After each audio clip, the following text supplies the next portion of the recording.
Bonsoir à toutes et à tous. Merci d'être là, chère présidente, chers présidents, chers adhérents, mesdames, messieurs. Donc, nous essayons chaque année de dynamiser notre Assemblée générale et donc de le faire sur un site qui a une histoire, qui nous permet effectivement d'envoyer une image de dynamisme et d'énergie. Donc, l'année dernière, je ne sais pas si vous vous souvenez, pour ceux qui étaient là, nous étions au couvent des Jacobins. C'était forcément l'endroit où il fallait être l'année dernière. Il y a 2 ans, nous étions chez Technicolor. Donc là, nous étions dans le monde du numérique et dans le monde de la nouvelle économie. Alors aujourd'hui, je ne dirais pas qu'on est dans le monde de l'ancienne économie, hein, mais nous sommes dans une entreprise, dans un lieu prestigieux, lié à l'histoire industrielle de Rennes et du pays. Donc, nous allons commencer cette Assemblée générale de manière assez inhabituelle, mais ça nous paraissait une évidence. Nous allons accueillir donc Monsieur Legris, qui nous accueille ici, propriétaire donc des lieux, qui va nous dire un mot sur les lieux, sur l'entreprise Auberture, sur l'entreprise Legris, et puis sur ce site, qu'est-ce qu'il est devenu et en quoi il peut, pour vous, éventuellement, être utilisé.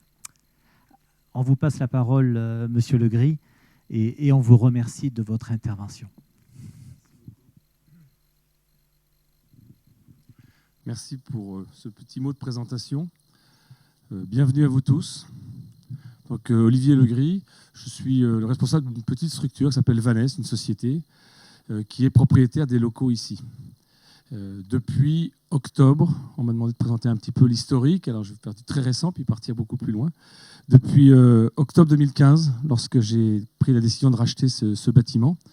Alors quelle est l'histoire du bâtiment? On va commencer par le passé. Vous connaissez tous à Rennes François-Charles Auberture. Le parc Auberture est à côté, une petite merveille, une petite perle dans Rennes.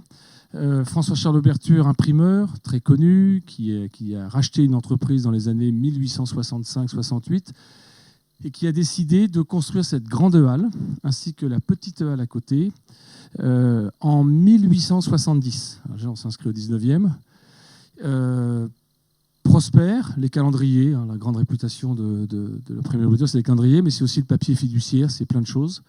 Et puis, crise économique 74-75, des années 81, dépôt de bilan de la structure au bout d'un siècle et demi d'existence, liquidation judiciaire, gros conflit social.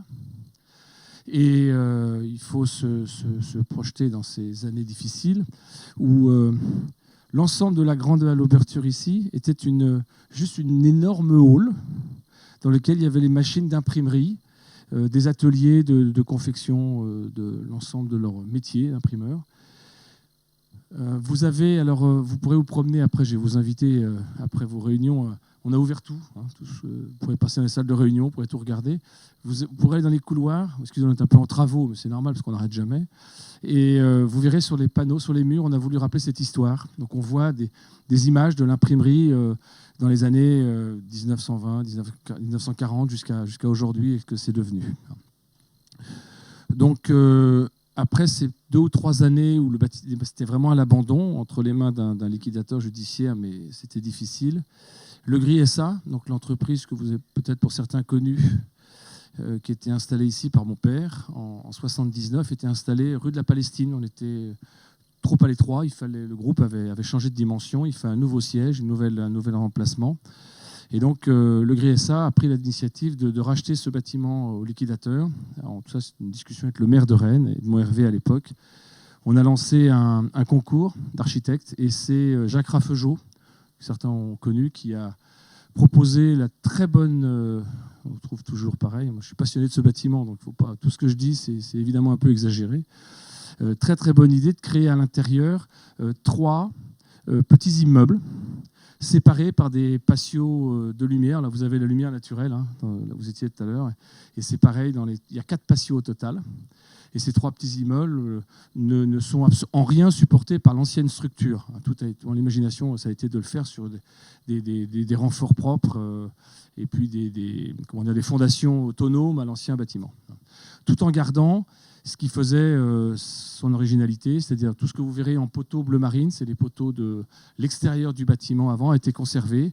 La grande allée de circulation a été conservée. Et des années 86 exactement, jusqu'à pas très longtemps, il n'y avait que 2 entreprises dans ce bâtiment. Donc Le Gris SA jusqu'en 2007, qui a été cédé par le groupe Le Gris à Parker.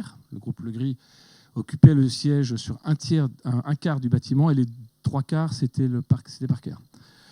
Il était bien prévu que Parker devait partir en mai 2017. Donc là, on se rapproche vraiment, on est très bientôt. C'est pas loin.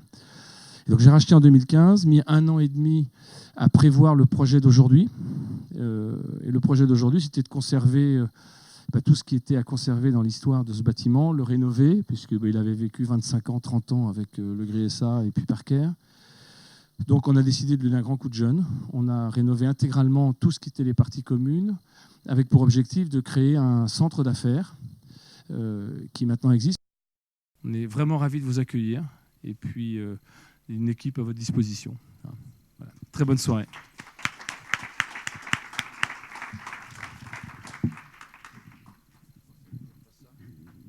Merci, monsieur Le Gris. Merci beaucoup. Donc le programme de la soirée est le suivant. Donc schéma classique maintenant pour nos assemblées générales, une partie plus statutaire et puis une partie conférence. On essaye chaque année d'avoir un conférencier sur un thème différent.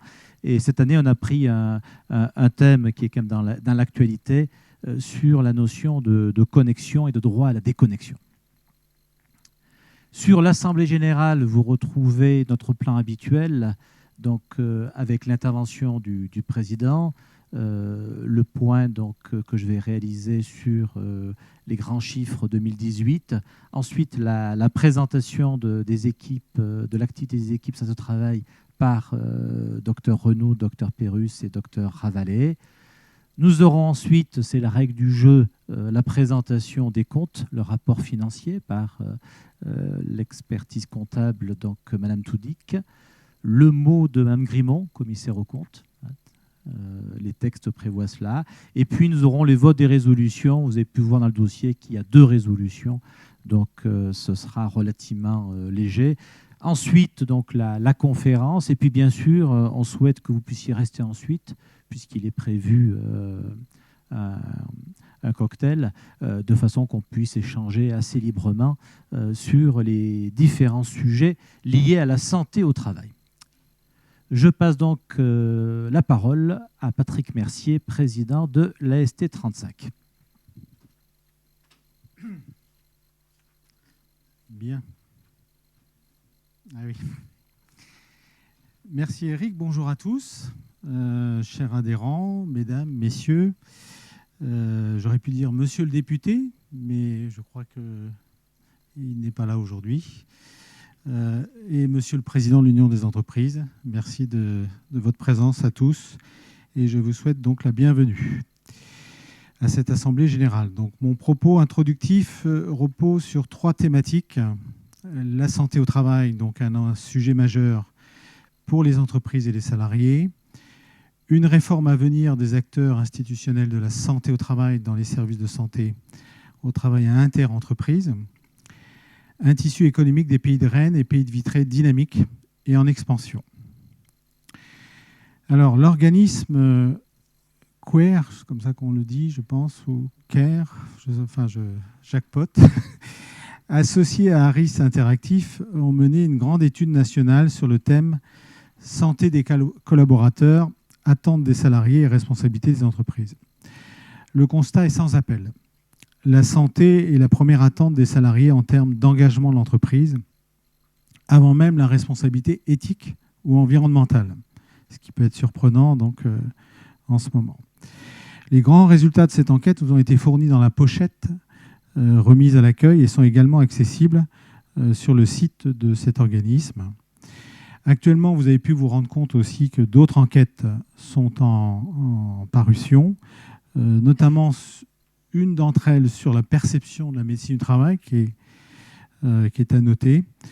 Donc, dans ce contexte où on sent qu'il y a beaucoup de littérature qui sort, il y a les services de santé au travail interentreprises donc, ont été au programme des projets de réforme du gouvernement, puisqu'on nous annonce donc une prochaine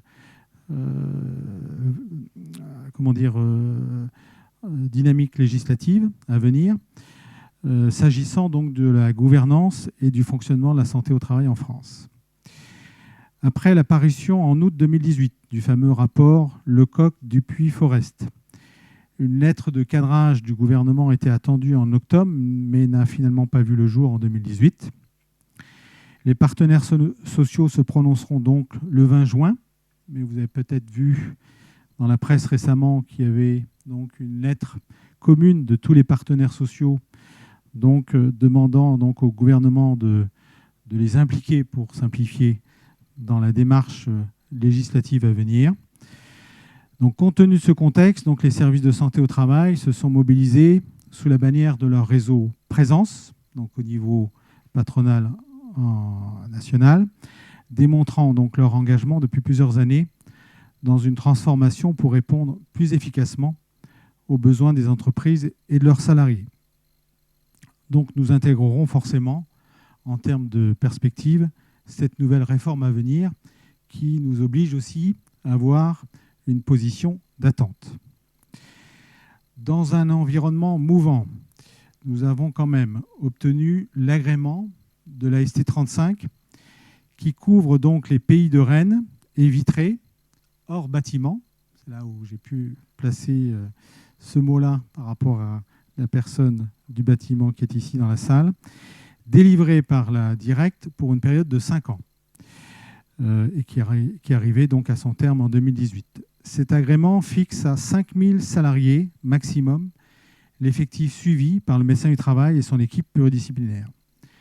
Un dossier de demande de renouvellement d'agrément a été déposé à la Directe en octobre 2018 et l'AST donc vient d'en obtenir par courrier du 23 avril le renouvellement pour 5 ans. Donc c'est une bonne nouvelle bien sûr, mais même si elle était attendue comme on pouvait l'imaginer. La constitution de ce dossier a été l'occasion de dresser un état de situation du fonctionnement de l'organisation de la ST35. Nous disposons ainsi d'une organisation de proximité mise en place à travers un maillage du territoire reposant sur 7 secteurs médicaux, 7 centres d'accueil et 9 centres d'entreprise. Ce sont au total 53 équipes santé au travail qui sont chargées d'assurer le suivi de la santé au travail des 176 148 salariés présents dans les 13 454 entreprises adhérentes.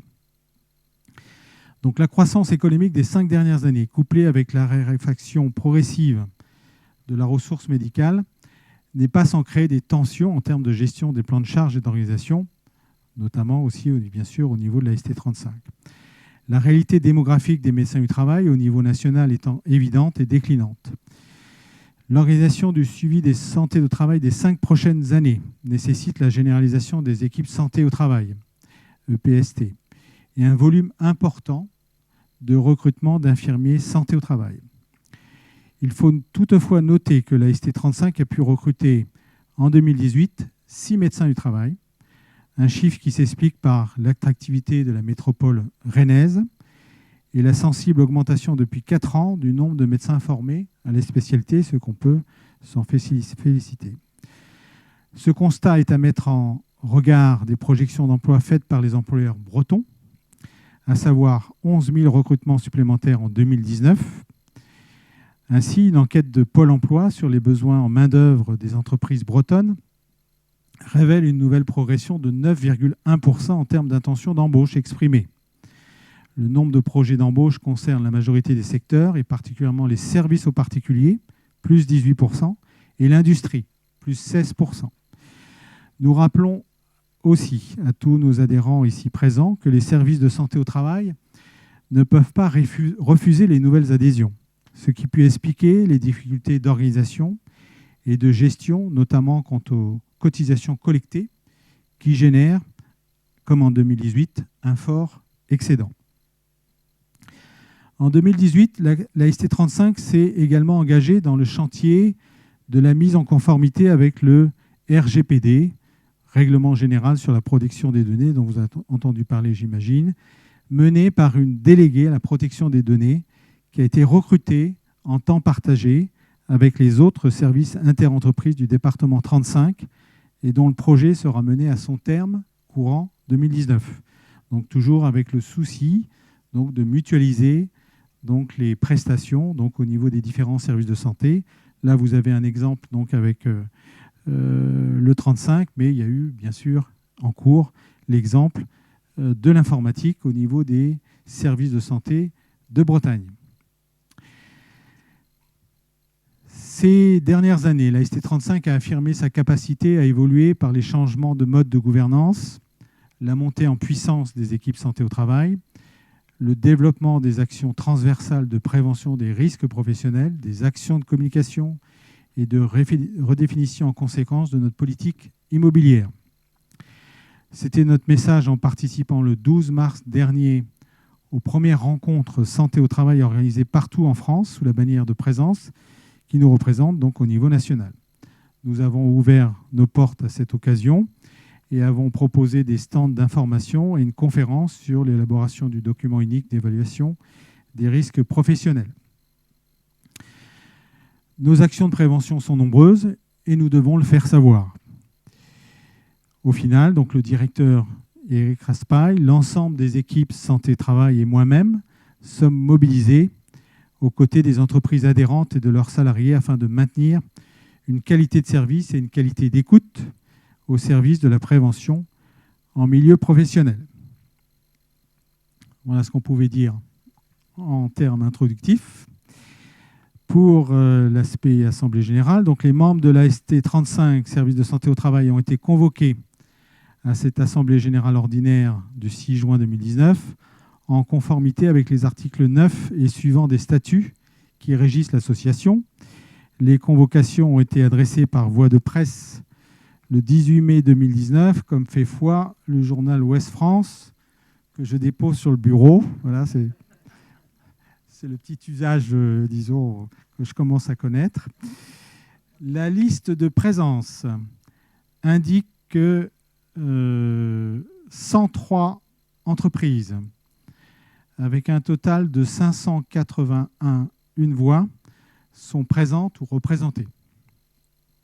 Aucun quorum de voix n'étant exigé pour cette réunion, l'Assemblée générale de ce jour est donc régulièrement constituée et peut valablement délibérer.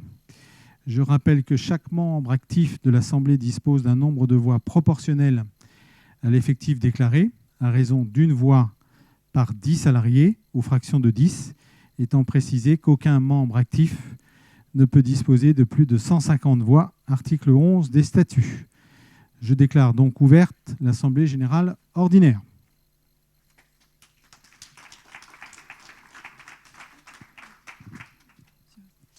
Oui, une petite précision. Donc, merci, Monsieur Mercier.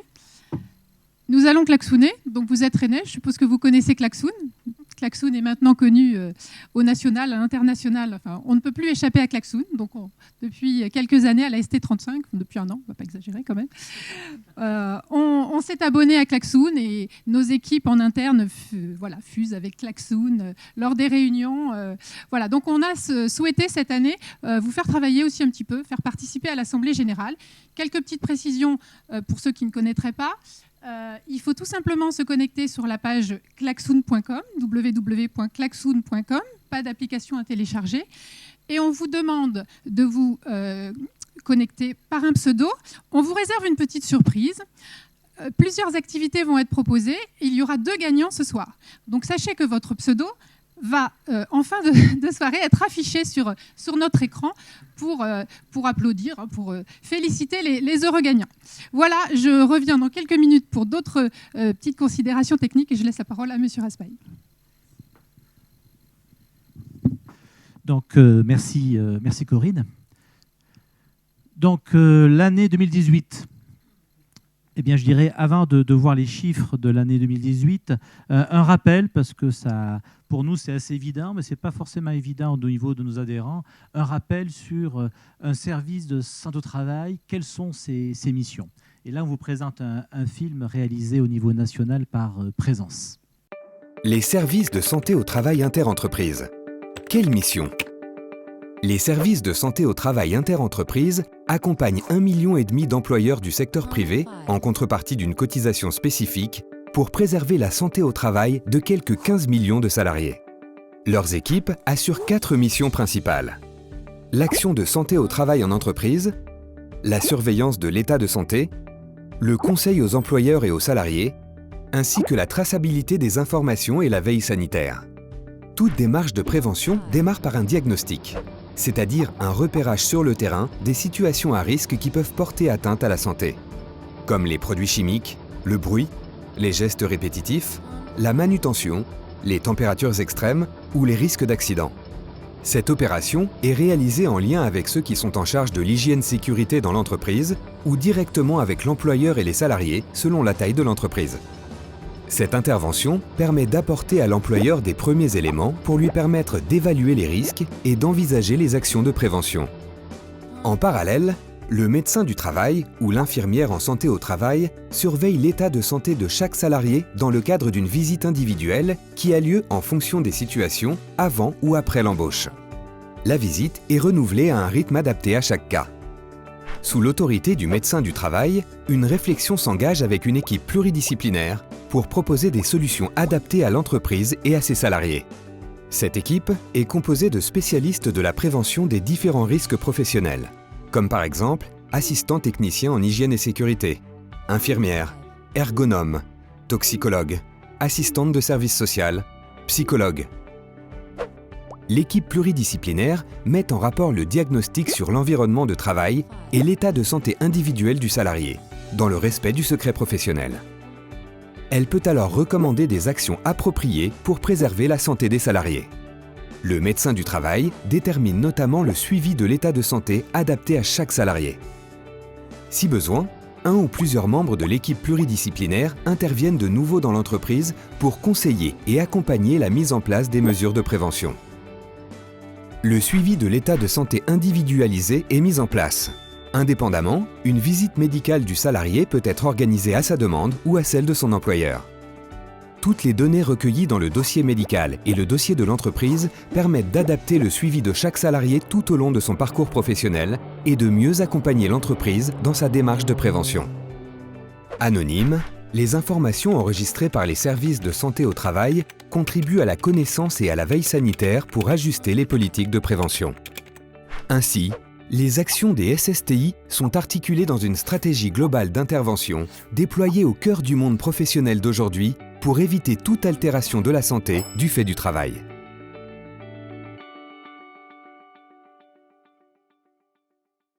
Donc voilà pour ce film qui rappelle les missions donc, des services de santé au travail. Ça nous paraissait utile de vous le présenter. Il est en ligne sur le site internet ast35.fr.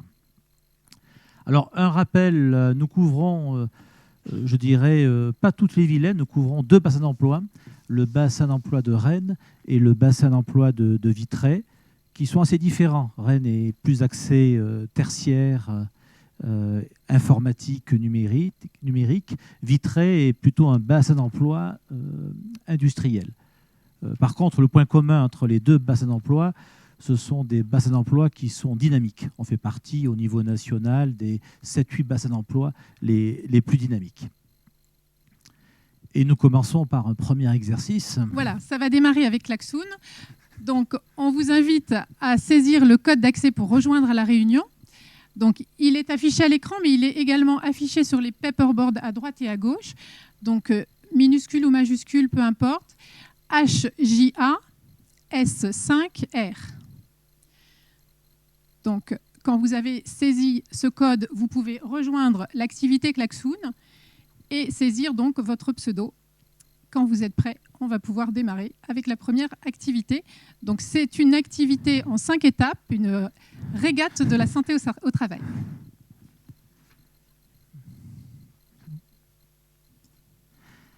Alors, 3 questions. Première question, combien d'entreprises sont adhérentes à la ST35 ? Donc, vous avez le choix entre 3 chiffres. Ceux qui ont écouté, c'est facile. Ceux qui ont écouté le président, c'est facile. Excusez-moi, je vous coupe, monsieur Raspail. Pour ceux qui n'auraient pas, il faut appuyer sur le numéro 1 pour lancer les questions. Et vous avez les 3 questions qui apparaissent en appuyant sur le chiffre, l'étape 1. Deuxième question, combien de salariés sont suivis par l'AST35 ? Donc, ce sont les salariés, bien sûr, des entreprises adhérentes. Et puis, troisième question, combien d'intérimaires sont suivis par la ST35 ? Et je serais tenté de dire combien d'intérimaires sont censés être suivis par la ST35, puisque je sais qu'il y a des responsables d'agences d'emploi au sein de la salle et vous connaissez nos difficultés pour faire face à vos différentes demandes. Nous voyons maintenant donc les réponses. Donc, fin 2018, ce sont les chiffres à fin décembre 2018. Il y avait 13 454 entreprises adhérentes à la ST35, ce qui représente une évolution de plus de 154. 176 148 salariés déclarés, ce qui représente une évolution de plus 6 548. C'est la plus forte évolution qu'on ait connue depuis que je suis directeur, et c'est peut-être la plus forte évolution qu'on ait connue depuis que l'association existe. Intérimaires, 8 820 déclarés, plus 1420. Là, vous comprenez nos difficultés. Lorsque la conjoncture est bonne et que les employeurs embauchent, ce qui était le cas en 2018, tous les employeurs ont embauché, et tous les secteurs d'activité. Alors pour les employeurs, c'est les difficultés de recrutement et de trouver la main-d'œuvre qualifiée et disponible. Pour nous, c'est de faire face aux nombreuses demandes de visite, notamment de visites d'embauche.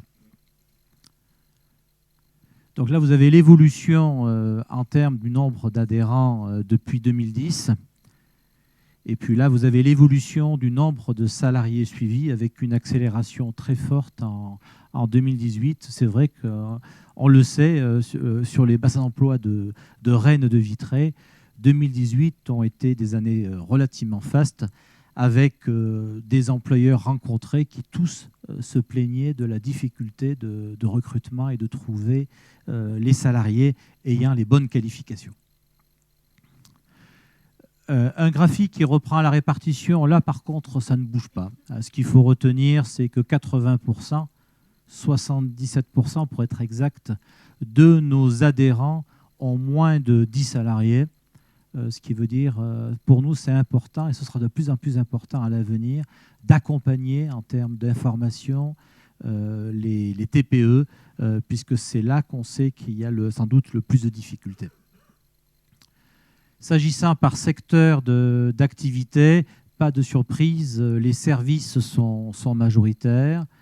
L'industrie fait 10% des employeurs, mais représente 17% des salariés, puisque là, nous avons affaire à des entreprises plus importantes en termes de taille. Nous verrons tout à l'heure, je vais passer assez vite, nous verrons tout à l'heure avec Madame Toudic l'aspect compte et gestion. Ce qu'il faut retenir en termes de charges d'exploitation, c'est que nous sommes une association loi 1901, et comme toute association, quasiment 80% de nos coûts, ce sont les salaires chargés. Nos ressources, ce sont les cotisations. On verra tout à l'heure l'évolution de la cotisation.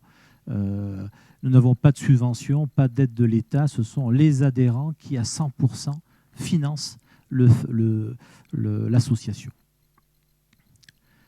On vous a mis l'évolution de la cotisation moyenne par rapport à l'inflation. Ça, c'est simplement un message. On essaie quand même de maîtriser la gestion des coûts et d'avoir une évolution des coûts qui soit quand même raisonnable et raisonnée. Et puis là, alors comparaison n'est pas raison, mais c'est la cotisation moyenne, donc c'est le chiffre d'affaires divisé par le nombre de salariés suivis. Vous avez la cotisation moyenne au niveau national et la cotisation moyenne du service. C'est aussi un message qu'on souhaite faire passer sur notre volonté. Notre volonté n'est pas d'être forcément les moins chers, mais il est aussi quand même de gérer avec rigueur les cotisations que vous nous confiez. On verra tout à l'heure le résultat d'exploitation. Patrick Mercier, président, en a parlé. On maîtrise assez peu finalement nos produits de gestion. C'est vraiment la conjoncture économique qui produit les résultats. En 2018, on a été étonné par le dynamisme en termes d'emploi. On n'est pas alarmé, donc on n'a pas fait tourner les camions à vide pour dépenser les budgets et dépenser l'argent. Donc on s'est retrouvé effectivement, on verra un méthodique, avec un résultat d'exploitation en 2018 qui est relativement fort. Donc on va essayer de faire en sorte de revenir à des chiffres plus équilibrés dans les prochaines années. Sur les moyens et les ressources humaines, là vous avez l'évolution donc de l'effectif de l'association, que ce soit en nombre de salariés ou que ce soit en équivalent temps plein. L'évolution des métiers, le président Mercier en a parlé. Vous avez la courbe verte qui correspond au temps médical, les médecins au sens strict. La courbe descend. Alors elle descend moins que dans certains services. On connaît des services qui ont perdu quasiment la moitié ou les 2/3 de leurs médecins en l'espace de 10-15 ans. Nous, on diminue de manière plus tempérée, plus modérée. Mais la courbe nationale et le nombre de médecins formés font que cette courbe est assez inéluctable. On est arrivé là à redresser un peu la situation du fait notamment de jeunes internes formés sur Rennes, ce qui est une bonne nouvelle, et puis aussi des collaborateurs médecins, donc des médecins d'autres spécialités que nous embauchons et que nous accompagnons pendant 4 ans pour qu'ils puissent obtenir leur qualification en santé au travail. Les infirmiers, c'était évoqué par le président. Nous sommes partis en 2010, il n'y avait pas d'infirmiers, donc ça monte chaque année, mais nous devons accélérer. Les équipes sont une nécessité, donc nous devons accélérer ce recrutement des infirmiers en santé au travail. Là, vous avez l'évolution des fonctions support, et puis le pôle AIST, Madame Dr Pérus nous en parlera, ce sont les préventeurs autres que les médecins et les infirmiers qui accompagnent la prévention des risques professionnels au sein de vos entreprises. Nous y reviendrons tout à l'heure avec le docteur Pérus. Donc voilà pour, je dirais, ce panorama général avec une année 2018 qui manifestement a été une année dynamique avec beaucoup de recrutement, une croissance. On a essayé de suivre cette croissance, mais elle a généré quand même pas mal de difficultés. On va rentrer maintenant dans le cœur du sujet, avec l'intervention du docteur Renou, qui va vous présenter les principaux indicateurs et les principaux éléments en termes d'activité pour l'année 2018. Je vous passe la parole, Mme Renou. Donc, bonsoir à tous. Donc effectivement, moi je vais aussi continuer dans les chiffres, puisque je vais vous présenter le rapport d'activité pour le côté médical.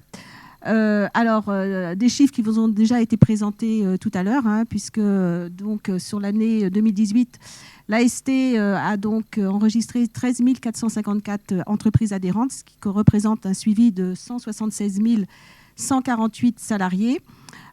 Et donc en ressources humaines, donc on est 163 professionnels. Donc avec effectivement, on a la chance de pouvoir recruter des médecins.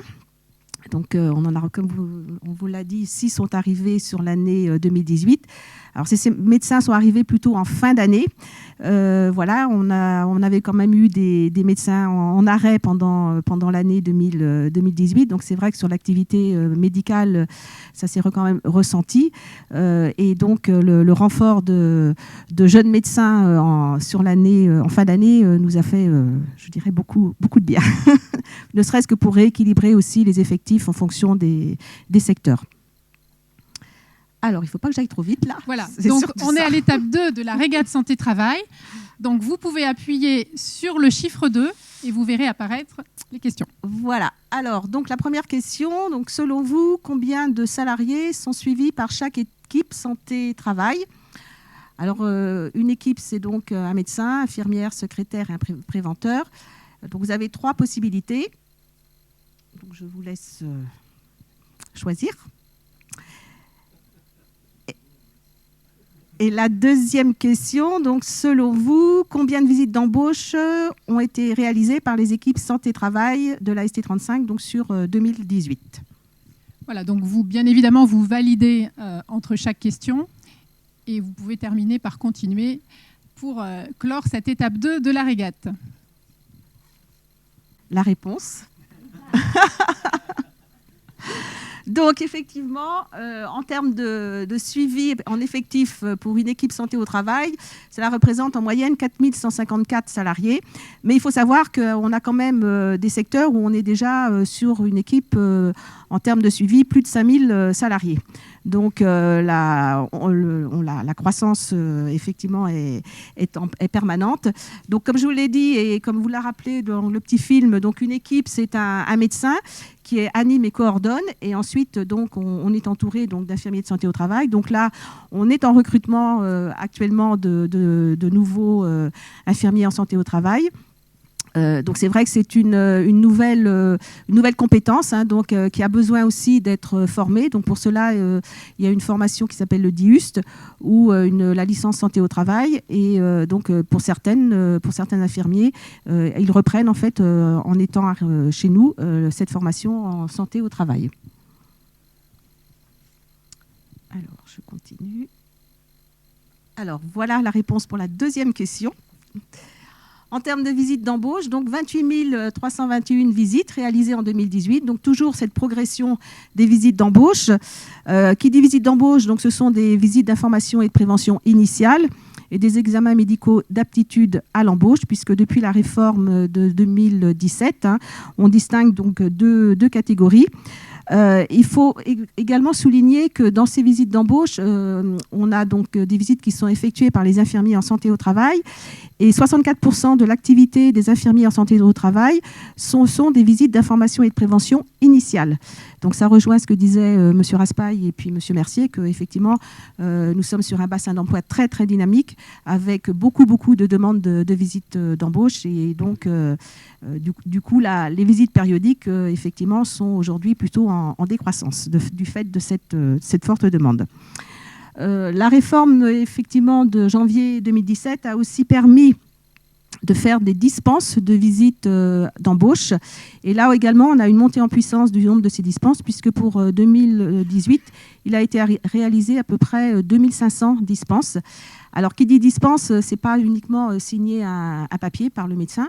Ça veut dire qu'il faut quand même faire un travail au préalable, savoir si le salarié est connu dans notre base informatique, regarder de quand date sa dernière visite et si effectivement il correspond bien aux critères pour lesquels la dispense peut être réalisée. Et de toute façon, c'est le médecin qui réalise cette dispense. Donc ça représente également un gros travail administratif pour les assistants santé au travail parce qu'il faut effectivement rechercher les dossiers et puis s'assurer qu'il n'y a pas eu d'aménagement sur un poste antérieur, voire de déclaration d'inaptitude. Alors, concernant donc cette activité médicale, clinique, on a donné même 83 190 rendez-vous pour 70 206 salariés convoqués. Alors, le delta entre les rendez-vous et les données et les salariés convoqués, ce sont en fait des rendez-vous qui ont été, pour lesquels il y a eu un salarié qui a été positionné, mais pour différentes raisons, donc ce salarié au final est excusé. Et donc pour l'assistante, à ce moment-là, il faut essayer de redonner ce rendez-vous, ce qui fait que c'est également un gros travail pour l'assistante. Et donc c'est pour ça qu'on n'a pas forcément autant de salariés convoqués que de rendez-vous donnés. Et donc sur ces salariés convoqués, on a finalement effectué 64 758 visites, ce qui représente un absentéisme de 7,8%, mais cet absentéisme, par comparaison aux années antérieures, était totalement stable. On connaît des services où effectivement c'est beaucoup plus important.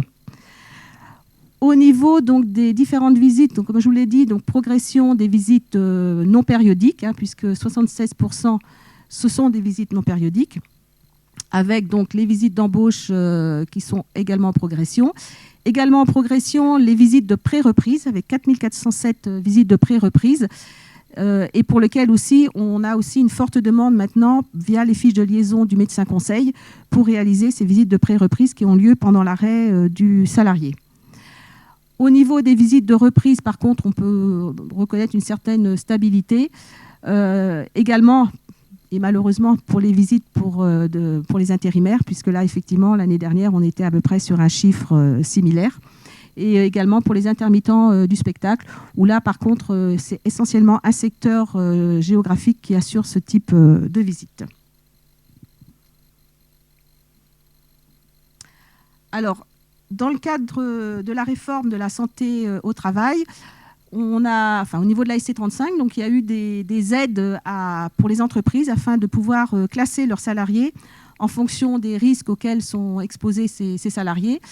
Et donc, comme vous avez pu le voir à l'entrée, donc il y a des petites roulettes, en fait, des petits disques, qui sont très pratiques parce que ça permet effectivement, à partir du moment où soit son salarié n'a pas de risque identifié, et dans ce cas-là, il est en suivi individuel simple, et donc à partir de là, on peut déterminer la périodicité de la visite. Sachant quand même que c'est toujours le médecin qui détermine cette périodicité. Donc même si un salarié est en suivi individuel simple, pour lequel normalement la visite est à 5 ans, le médecin peut tout à fait décider qu'il va revoir le salarié plus rapidement. Pour les visites, les autres visites, donc on va y revenir sur d'autres slides. On a fait également un petit mémo qui est pratique aussi parce que bon, ça, on peut le garder dans sa poche ou dans son sac. Voilà. Alors, les différentes typologies donc, de suivi, puisque donc, cette réforme a individualisé 3 types de suivi. Suivi individuel simple, suivi individuel adapté et suivi individuel renforcé. Donc, ce qu'on constate au niveau de l'AST35, c'est que plus de 84% des salariés sont en suivi individuel simple et donc bénéficient d'une visite d'information et de prévention. En ce qui concerne le suivi individuel adapté, donc ce sont essentiellement les travailleurs de nuit, les personnes ayant un statut travailleur handicapé, donc soit ayant une reconnaissance travailleur handicapé ou bien une pension d'invalidité. Et également, on retrouve aussi dans ce suivi individuel adapté les jeunes travailleurs de moins de 18 ans. Donc ça représente à peu près 6% de la population qui est suivie à la ST35. Et enfin, donc en suivi individuel renforcé, donc 17 672, soit à peu près 10%. Et donc, on individualise également 3 catégories, la CIR 1, la CIR 2 et la CIR 3. Et il faut savoir que, et ça c'est je vais dire quelque chose on a pu constater sur 2018, c'est que 60% des salariés qui sont en suivi individuel renforcé sont des salariés CIR 2, c'est-à-dire c'est de l'autorisation de conduite et également de l'habilitation électrique. Et ça, à partir du moment où ils sont en CIR, ils doivent bénéficier d'un examen médical d'aptitude effectué de toute façon par le médecin du travail. Ensuite, 2 ans plus tard, ils ont une visite intermédiaire qui, là, peut être réalisée par un autre professionnel de santé et ils sont revus ensuite, 2 ans plus tard, par le médecin du travail en examen médical d'aptitude. Donc, c'est vrai qu'en 2017, on n'avait pas du tout vraiment cette notion de CIR 2 et on a pu quand même avoir des chiffres qui nous ont un petit peu, quelque peu un peu surpris parce que c'est vrai que 60%, c'est quand même important. Alors, en termes de conclusion professionnelle, donc si le salarié est en suivi individuel simple, il lui est délivré une attestation de suivi. Donc, aujourd'hui, l'attestation de suivi, on est sur une présomption d'aptitude. Mais même sur une attestation d'aptitude, de suivi, on peut émettre des propositions de mesures individuelles, des propositions d'aménagement du temps de travail ou bien des propositions d'adaptation du poste. En termes d'aménagement du temps de travail, ce sont essentiellement des reprises sur du temps partiel thérapeutique. Et pour tous les salariés qui sont en suivi individuel renforcé, par contre, là, effectivement, c'est un examen médical d'aptitude et pour lequel on va délivrer un avis d'aptitude. Alors, un focus quand même sur les salariés déclarés inaptes, puisque malheureusement, nous sommes amenés à prononcer des inaptitudes. Pour 2018, donc 966 salariés ont été déclarés inaptes. Donc ces inaptitudes, comme vous le constatez sur la diapositive, concernent majoritairement des femmes. Mais par contre, en tranche d'âge, on est plutôt sur une tranche de 40-59 ans. Et là, quel que soit homme ou femme. Donc sur 966 inaptitudes prononcées, on a pu pour les 2 tiers préciser l'origine de ces inaptitudes et dans 30%, c'est une origine professionnelle, donc accident du travail, maladie professionnelle ou alors une inaptitude pour laquelle le médecin, même si on n'est pas en AT ou en MP, la relie quand même à une origine professionnelle, mais qui n'est pas forcément reconnue au titre d'une maladie professionnelle. Et donc 70% ont une origine extra-professionnelle. Alors également, depuis la réforme, donc on peut, dans certaines situations, émettre une inaptitude qui, à aujourd'hui, sur le plan réglementaire, peut dispenser l'employeur de recherche de reclassement si on utilise donc 2 phrases, enfin l'une ou l'autre, à savoir tout maintien du salarié dans un emploi serait gravement préjudiciable à sa santé, ou bien l'état de santé du salarié fait obstacle à tout reclassement dans un emploi.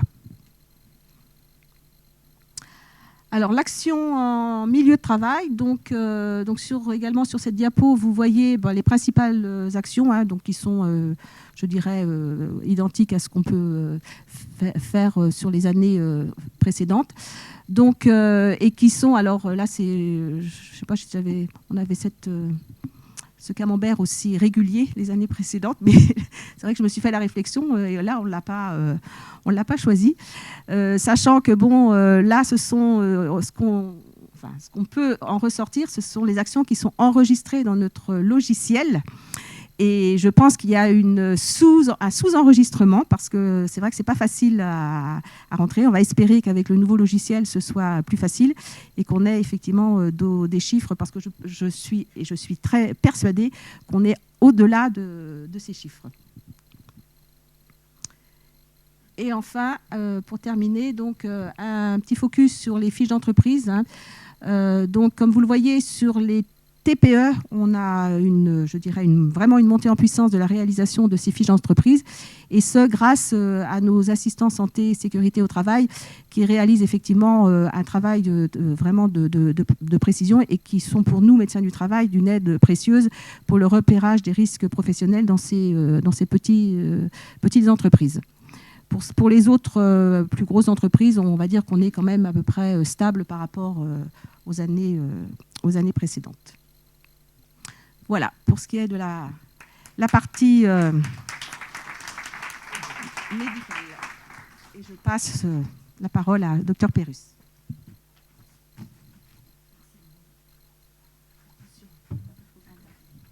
Bonjour à tous. Donc, je vais vous présenter, donc, je suis médecin chargé de la pluridisciplinarité, et je vais donc vous présenter le bilan du pôle AIST.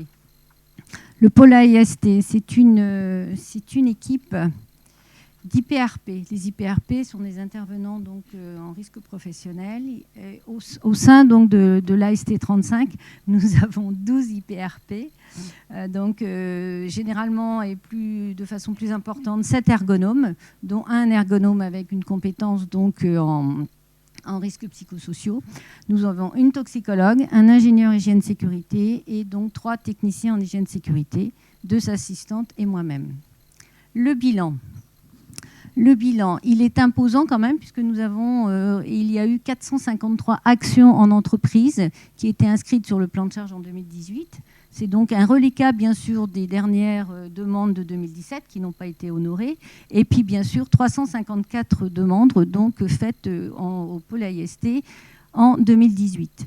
Ce sont des demandes qui peuvent intervenir dans différents domaines, comme on vous a parlé tout à l'heure, dans des domaines donc, d'études ergonomiques pour 42%,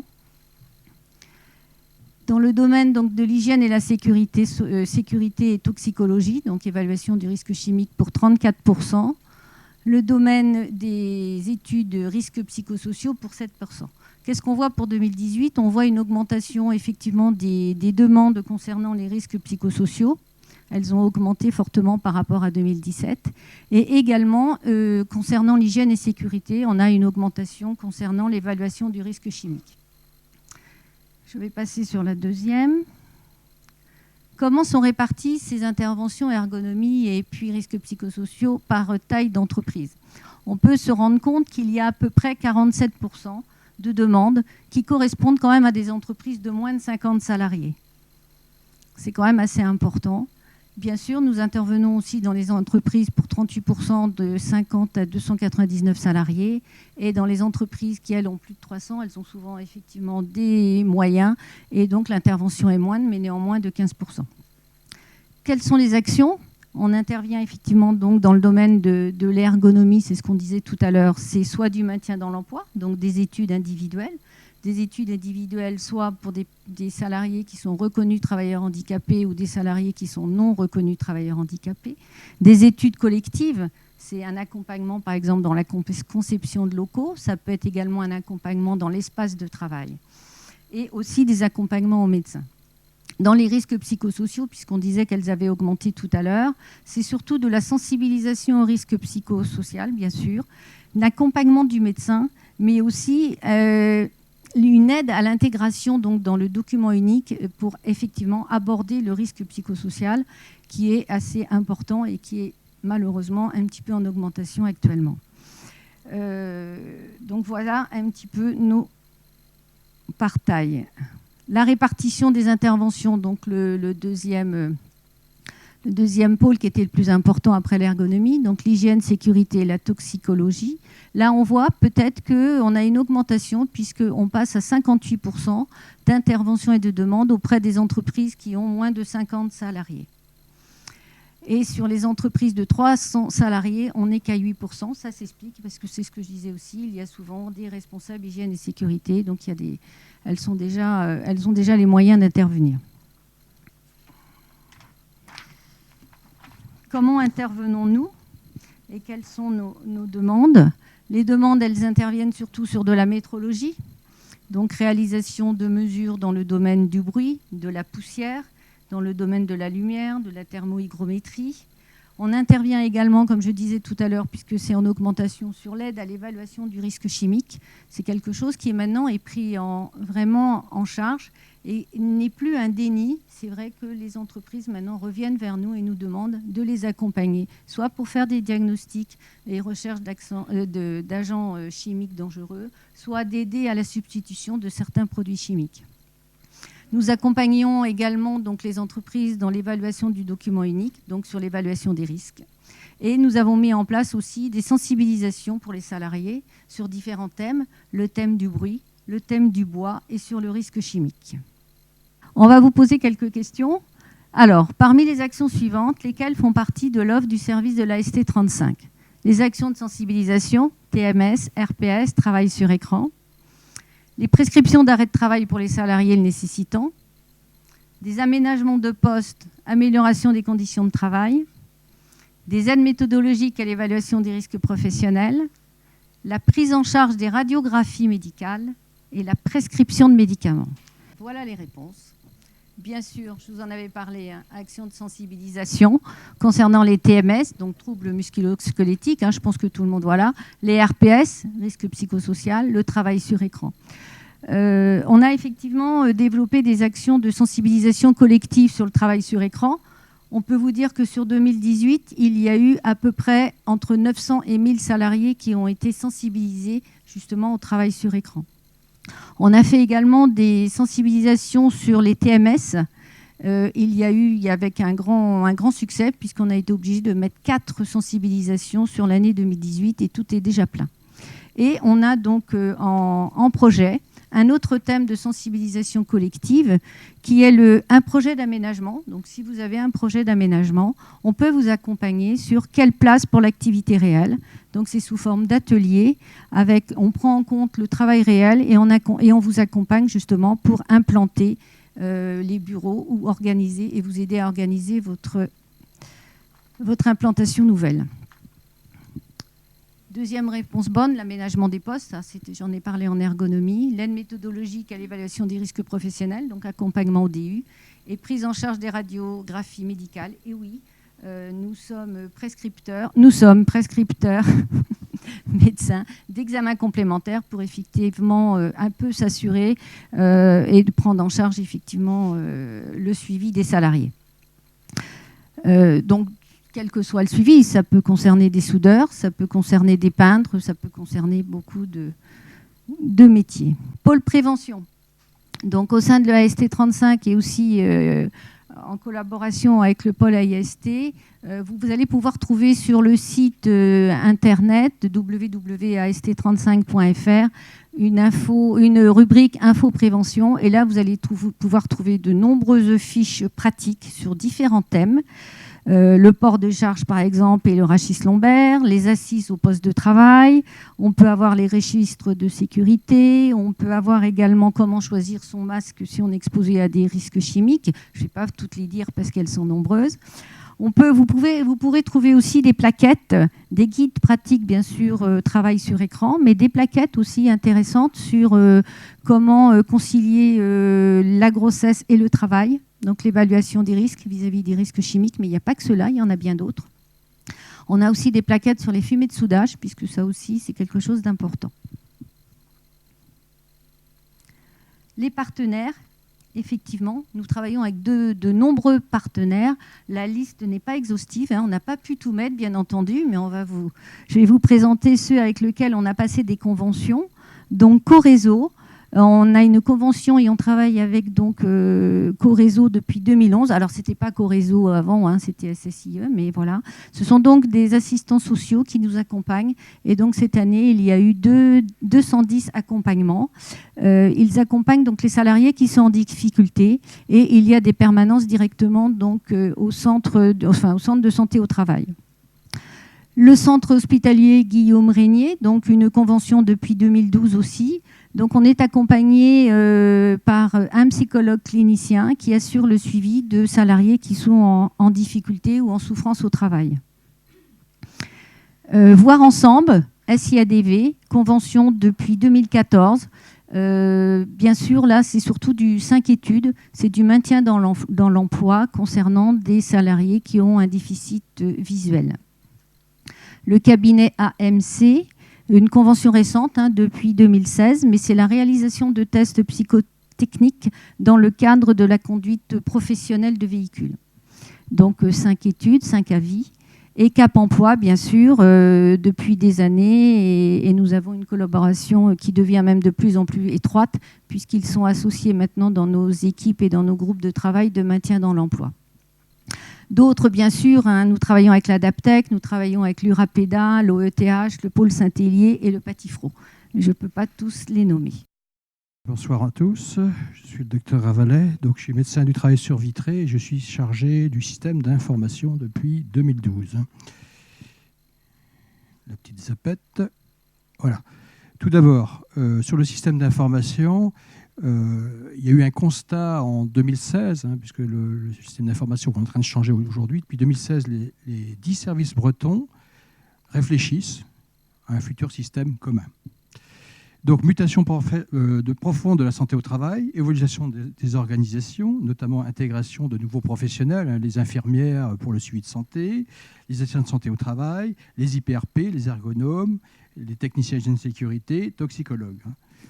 Tout cela mérite la nécessité et la volonté de travailler ensemble sur un système d'information convergent, bien sûr avec ses droits d'accès selon son profil. Évidemment, un ergonome n'a pas accès au dossier médical, vous comprenez bien. Mutualiser les moyens, partager les méthodologies, converger dans des schémas techniques et informatiques. Donc, le projet Data Bretagne 2020, donc un système d'information commun, communicant, cohérent et sécurisé. Donc aujourd'hui, au départ, il y avait 10 services sur les 11. Liés aux fusions, il n'y a plus que 9 services, je crois. Et sur ces 9 services, 4 sont déjà passés sur le nouveau système qui s'appelle Metra, Quimper étant le dernier. Et nous, AST, actuellement, nous sommes en formation et en reprise de données avec une mise en route effective le 18 juin. Voilà. Donc un système d'information commun, communicant, cohérent et sécurisé. Donc ça veut dire un certain nombre de paramétrages communs à tous les services, même si les bases ne sont pas partagées aujourd'hui. Chacun a ses bases de données, il n'y a pas de lien, hein, chacun est indépendant. Mais quand même, on travaille sur des outils communs, sur des bases communes, sur des tables communes. Hein. Comme ça, on parle le même langage. Et peut-être à terme, avoir accès aux dossiers du collaborateur qui travaillait sur Quimper, etc. Parce que peut-être derrière, avec certaines disons, sécurités, on ne peut pas accéder à tout, évidemment. Avec un logiciel ergonomique, réactif, autonome, donc qui a été le choix sur Metra pour nous, qui puisse répondre aux besoins des futurs tout en comprenant une architecture et une structure convergente et interopérable. Hein. C'est-à-dire qu'aujourd'hui, par exemple, les ergonomes peuvent renseigner de l'information, des études, et le médecin a accès immédiatement, hein, effectivement, à ces données-là. Et l'inversement, un médecin pourra demander une étude à un ergonome, à son infirmière, à une SST, via le système, hein, et avec un suivi de projet de toutes ces actions. Diapo suivante. Alors, le système d'information, alors, pour le dossier médical, un Zoom. Donc, il faut savoir que la constitution d'un dossier médical en santé au travail, le DMST, est obligatoire pour chaque salarié. Il est prévu réglementairement, effectivement. La tenue du dossier doit permettre d'accéder à certaines informations obligatoires et nécessaires. Le dossier doit être organisé, classé.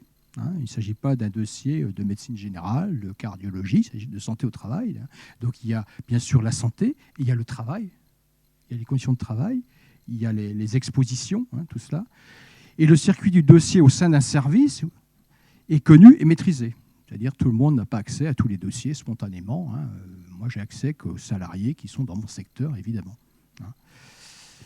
Et le dossier est couplé à un système de classement permettant instantanément de connaître la localisation, puisque aujourd'hui, on est sur 2 systèmes. Hein. Il faut savoir qu'il y a un dossier papier existant, antérieur, qui perdure, hein, mais qui est peut-être moins complété, mais il faut savoir qu'il y a quand même certains dossiers qui ont 40 ans, 30 ans de données médicales qui ne sont pas informatisées. Donc on est obligé de garder quand même toute cette intériorité et savoir où se place le dossier.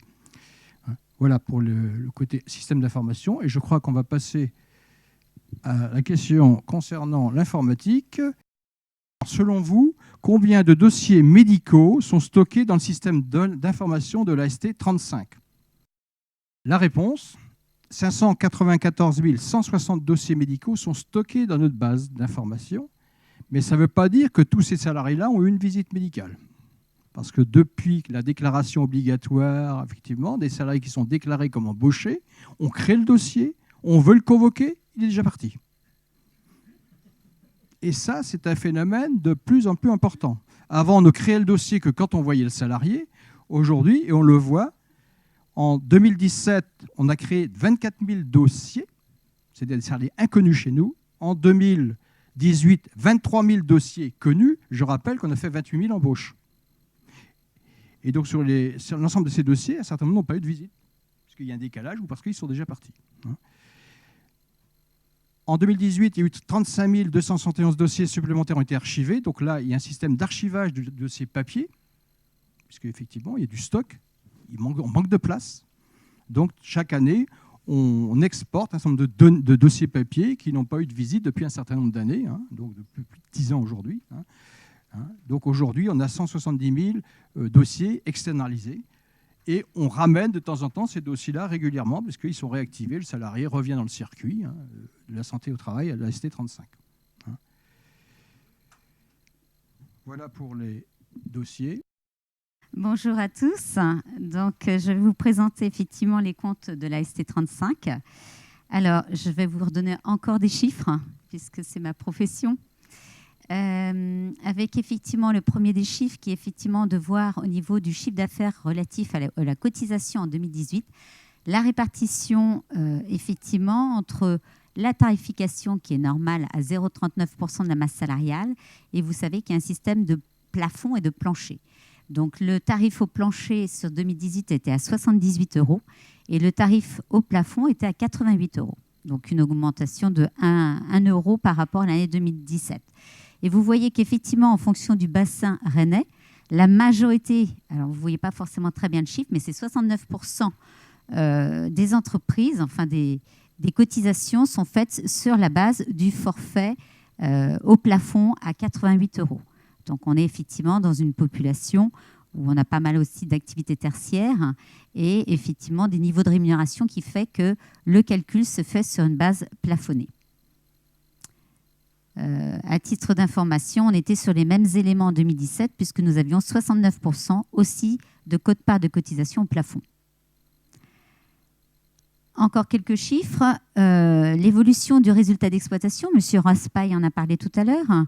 Donc là, c'est un petit focus sur les 6 dernières années pour vous montrer qu'il est effectivement, c'est fragile en termes d'équilibre puisque l'année où vous avez une activité économique qui progresse, eh bien, forcément, les produits d'exploitation vont progresser et effectivement, les embauches de personnel en face eh bien, ne sont pas forcément en adéquation immédiatement. Donc, vous comprenez bien qu'effectivement, vu les chiffres présentés par M. Raspail tout à l'heure, eh bien, l'activité était bonne sur 2018 et les embauches ont eu lieu, notamment au niveau des médecins, mais surtout à la fin de l'exercice. Donc, on aura un impact l'année prochaine sur une année pleine de ces embauches de médecins.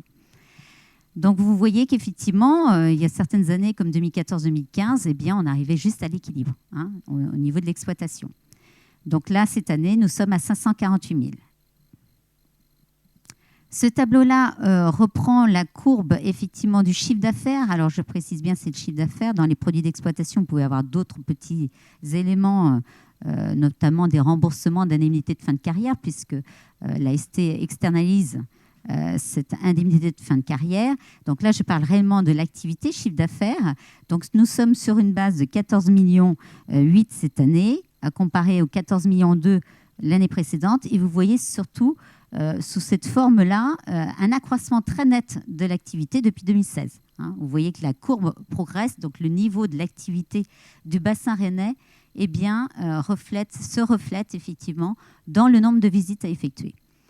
Vous avez en face, effectivement, les charges d'exploitation qui progressent puisqu'il y a des embauches qui sont effectuées.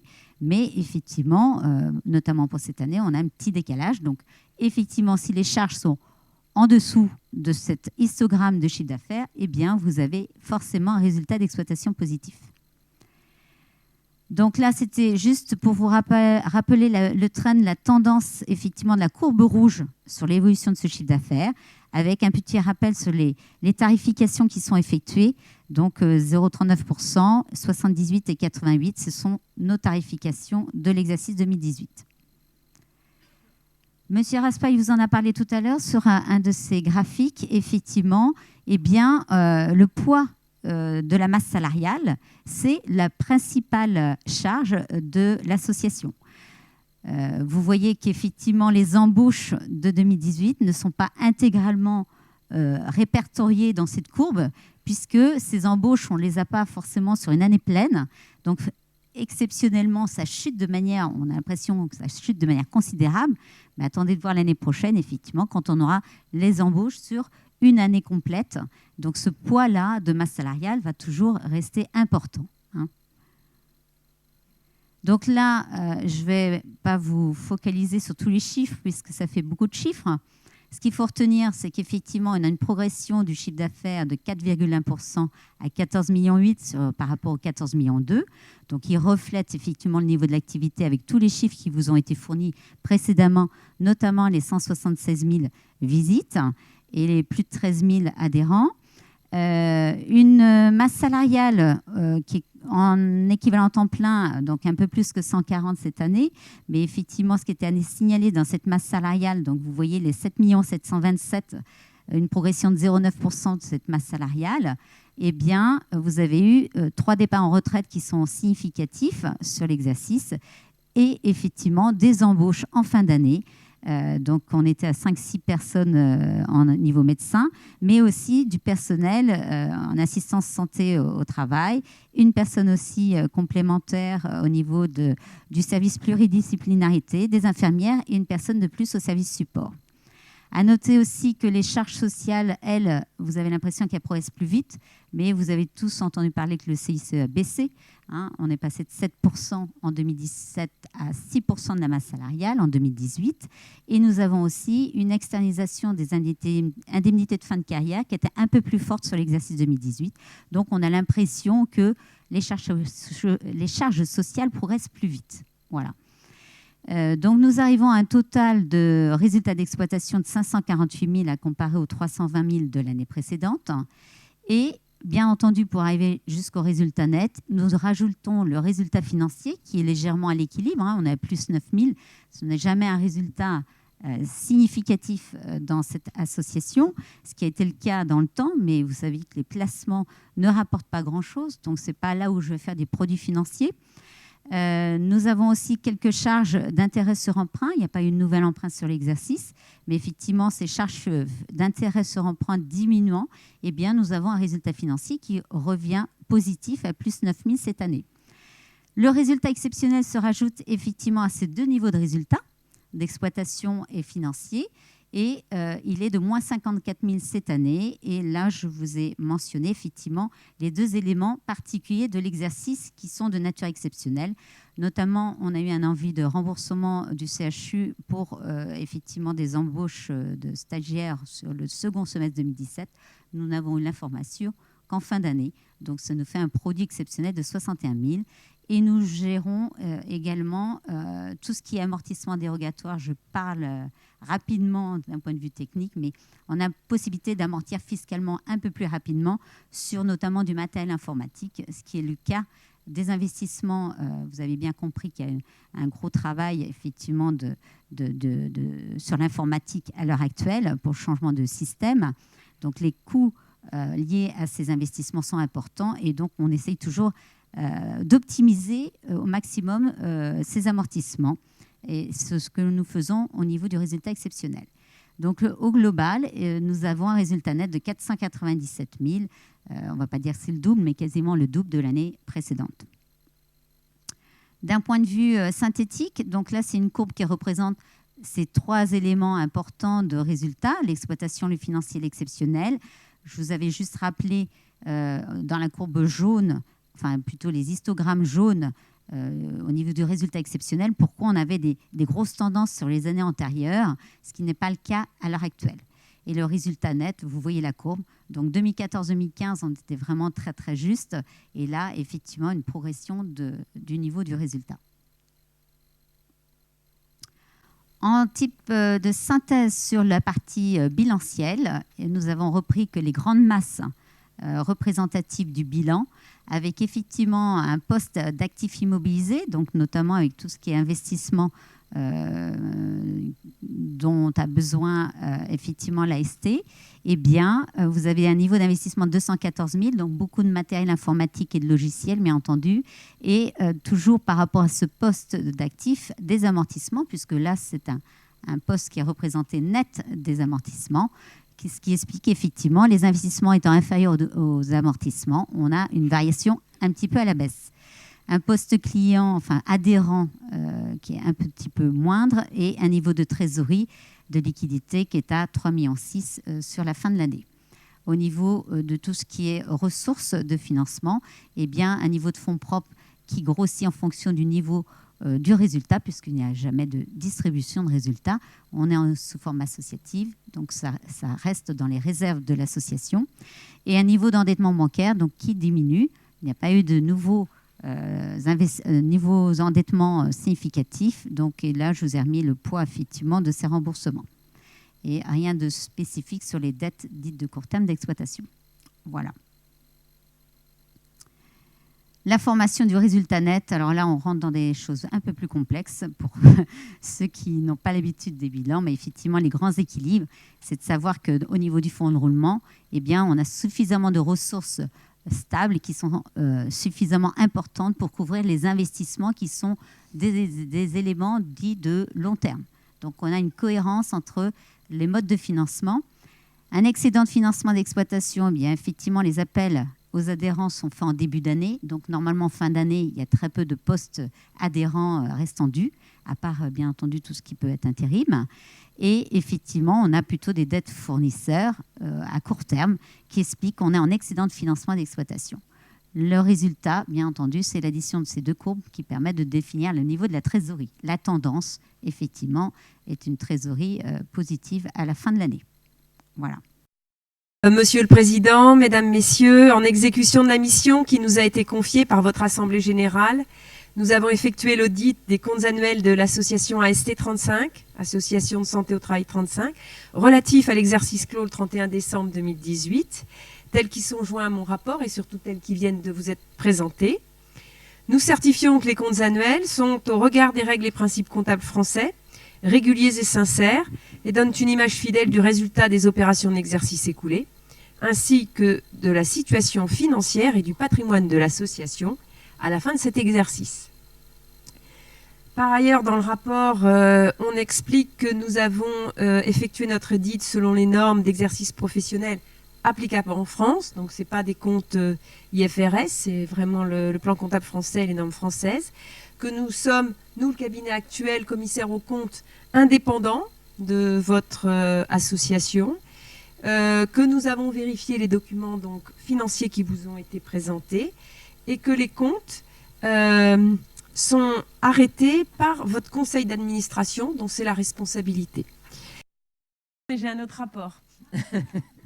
Un rapport de carence, puisque c'est mon rapport spécial sur les conventions réglementées. Ce rapport spécial doit, dans ce rapport, je dois donc vous faire part des conventions qui auraient pu lier les membres de votre conseil d'administration avec l'association.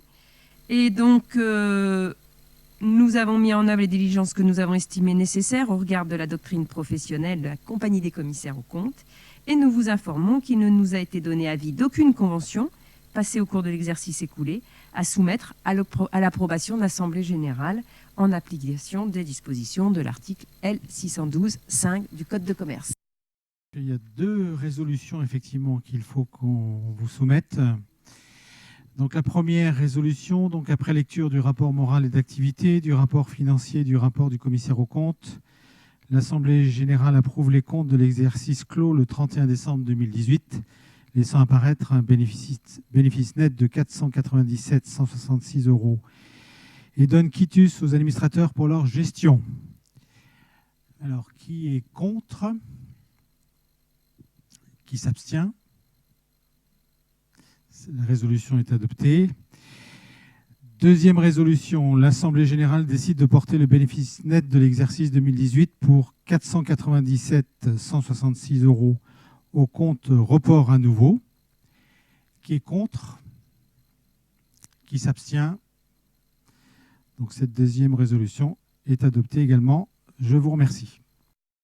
C'est la dernière étape donc, de la régate santé-travail, hein, pour ceux qui ont participé. Je crois qu'il ne reste plus que 3 joueurs, on m'a dit. Non. Vous avez été très sérieux, vous avez bien participé, on est très contents. Donc dernière chance hein, pour finir dans les deux finalistes. Donc, alors vous trouverez dans le dossier, il y a des sondages Harris concernant la santé au travail. Alors, il y en a un qui a été évoqué par le président qui concerne la santé en général, qui est assez intéressant, et des sondages que tu as réalisés s'agissant de la santé au travail. Et donc, les questions étaient posées aux employeurs en disant avez-vous fait appel avez-vous eu des actions en termes de santé au travail ces 3 dernières années? Et il apparaît que 9 entreprises sur 10 ont mis en place des actions au cours des 3 dernières années, ce qui montre bien l'action et la volonté des employeurs.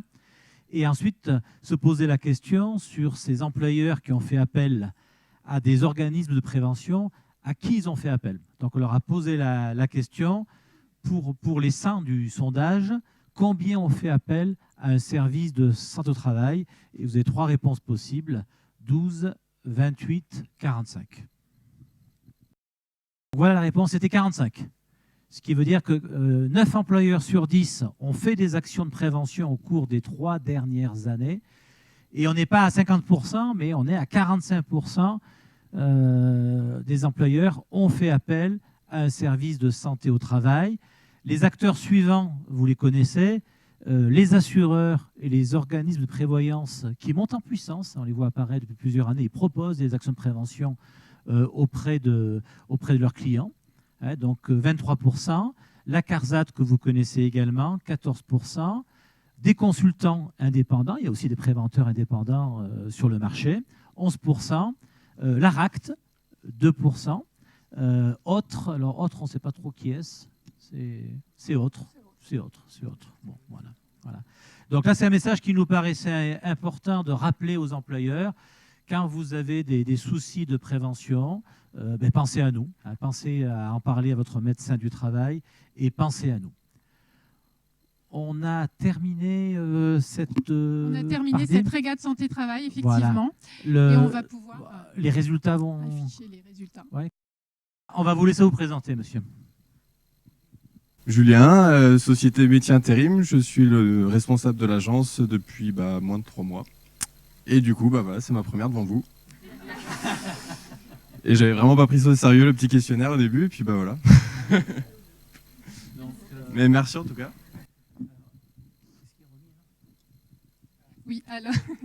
Oui, alors c'est un bon d'achat pour l'aquatonique, puisque pour être en forme au travail, il faut aussi être en forme. Ah bah, c'est bien ça. Voilà. Donc, vous êtes une agence d'emploi, c'est ça? D'accord. Donc, ça tombe bien, agence d'emploi. Alors, j'en profite. Hein. Un des soucis que nous avons en termes d'activité est le suivi de l'intérim. Alors, je vois Mme Roux qui réagit. Ça fait 20 ans qu'on en parle. Hein. Mais j'aimerais ne pas en parler dans 20 ans. Voilà. Et on a contacté la Directe et l'idée, ce serait d'organiser une rencontre avec les représentants de la profession, la Directe et puis nous, les services au travail hein, sur la région, pour voir qu'est-ce qu'on peut faire, parce qu'on sait que vous arrachez les cheveux, hein, vous demandez des visites, vos clients vous disent si le salarié n'a pas été vu, il ne rentre pas dans l'entreprise, il n'en est pas question. C'est une vraie difficulté. On s'interroge aussi parce qu'on a la moitié des agents d'emploi qui ne font jamais de demande. Donc, il y a des gens peut-être très vertueux qui font des demandes et qui s'arrachent les cheveux, d'autres qui se posent moins de questions. Enfin, la situation n'est pas satisfaisante. Donc, il y a des contraintes réglementaires, vous le faites remonter. Nous aussi, on fait remonter en disant qu'il faut déchanger les textes. Bon, voyons ce qu'on peut faire déjà au niveau de la région pour essayer de vous faciliter la vie. Et puis encore, félicitations. Merci. On passe à Telsi 1. Telsi 1, madame, venez. Telsi 1. Bravo.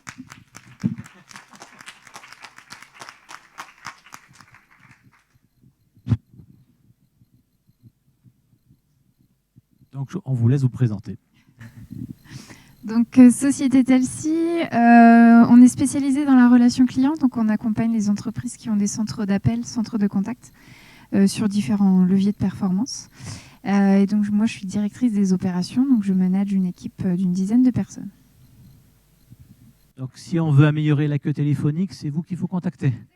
C'est ça. Bon, très bien, intéressant, très bien. Donc, merci à vous. On vous propose juste votre avis sur cette Assemblée générale. En un seul mot, qu'est-ce que vous avez retenu de l'Assemblée générale? Donc, un mot, donc on va faire fonctionner le nuage de mots. Donc, pas de majuscule, pas d'accent. Ça va permettre d'avoir un beau nuage de mots. Donc, allez-y, à tout va.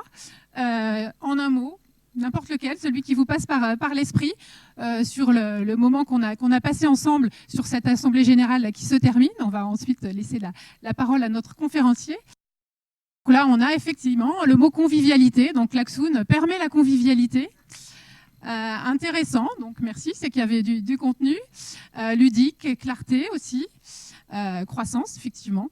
On a parlé de croissance puisqu'on est sur un terrain, enfin un secteur assez dynamique en termes au niveau économique. Ludique, c'est les mots effectivement qui reviennent sur Klaxoon. Voilà. Bon, je vous propose d'en rester là.